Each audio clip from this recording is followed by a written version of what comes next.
And up next, we got another short notice matchup between Jacobe Smith and Preston Parsons.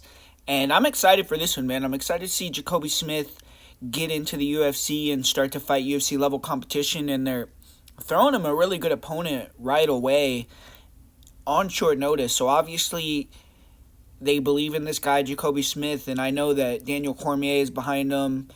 And obviously, his wrestling background is really good. So he's someone to definitely look out for, but Preston Parsons is no joke. He was going to fight Andreas Gustafsson, who's another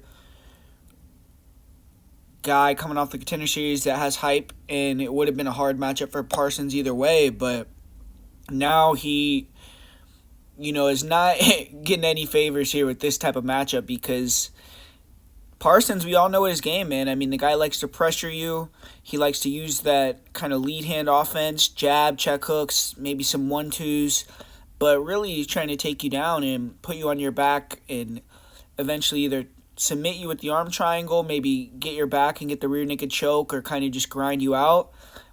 And with Jacobe Smith, he's fighting a guy that on the feet is maybe not as technical, but going to be a lot bigger. I feel like even though they're the same height, it's kind of I just see Jacobe Smith as like the bigger, stronger guy. I mean, you look at him in the cage against these other opponents that he's fighting at higher weight classes, and he's putting them to sleep real quick. And I just feel like he's going to be the more imposing figure in the cage.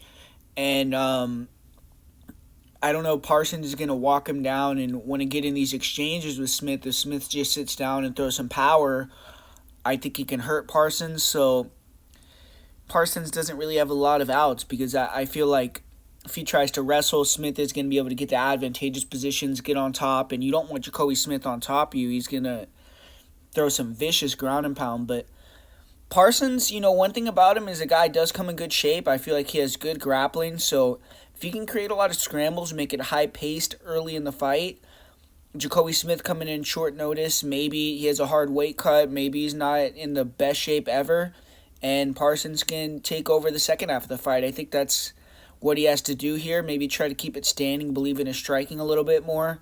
But Jacobe Smith is a blue chip prospect for a reason. I think that he's more than likely going to go in there. He's going to be able to land some big shots on the feet that make Parsons want to wrestle more, and I think that Parsons is going to go into a defensive shell in the grappling, kind of accept the bottom position, try to just survive, and I think Jacobe Smith is going to probably be able to get the win here.